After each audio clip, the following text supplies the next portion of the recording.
ચાલો શરૂ કરીએ. પ્રશ્ન નંબર 1. બાળ મનોવિજ્ઞાનનો પ્રયત્ન અને ભૂલ દ્વારા શિક્ષણનો સિદ્ધાંત કોણે આપ્યો હતો? એ બી એફ સ્નીકરે, બી ઇવાન પાવલોવે, સી એડવર્ડ થોર્નડોઇકે, ડી જી પિયાઝે. કોણે આપ્યો હતો?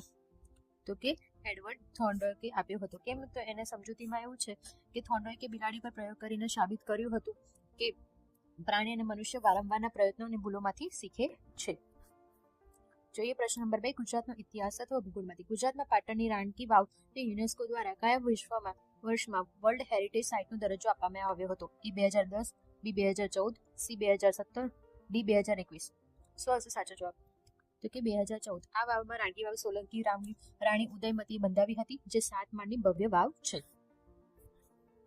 આગળ વધી. પ્રશ્ન નંબર 3. શિક્ષણના સિદ્ધાંતો પરથી નીચેનામાંથી કઈ પદ્ધતિ વિદ્યાર્થીલક્ષી ગણાય છે? એ વ્યાખ્યાકન પદ્ધતિ, બી પરિયોજના પદ્ધતિ, સી પાઠ્યપુસ્તક પદ્ધતિ, ડી એક પણ નહીં. શું આવશે સાચો જવાબ? સાચો જવાબ આવશે પરિયોજના પદ્ધતિ. પરિયોજના પદ્ધતિમાં વિદ્યાર્થી પોતે સક્રિય રહીને કાર્ય કરે છે, જેના દ્વારા વ્યાખ્યાન પદ્ધતિ છે એ શિક્ષણ કેન્દ્રી બની છે. બરાબર. આગળ વાત કરીએ. પ્રશ્ન નંબર 4.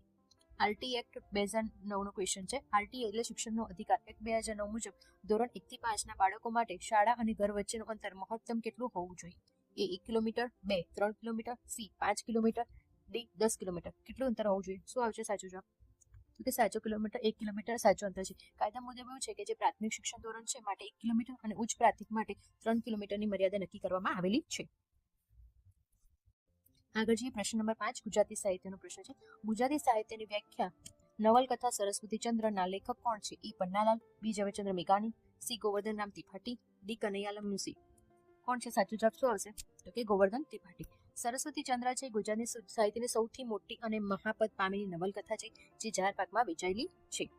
આમાં ખાસ રીતના ટેટિટોરિયલ્સમાં કુલ જે પ્રશ્નો છે, કુલ 150 પ્રશ્નો જે આપવામાં આવે છે એક્ઝામમાં, પરીક્ષામાં, એ લગભગ 75 પ્રશ્નો સામાન્ય વિજ્ઞાન વિભાગ ઈ અને 75 પ્રશ્નો તમારા જે વિષયના ગણિત વિજ્ઞાન, સામાજિક વિજ્ઞાન અથવા ભાષાના હોય છે.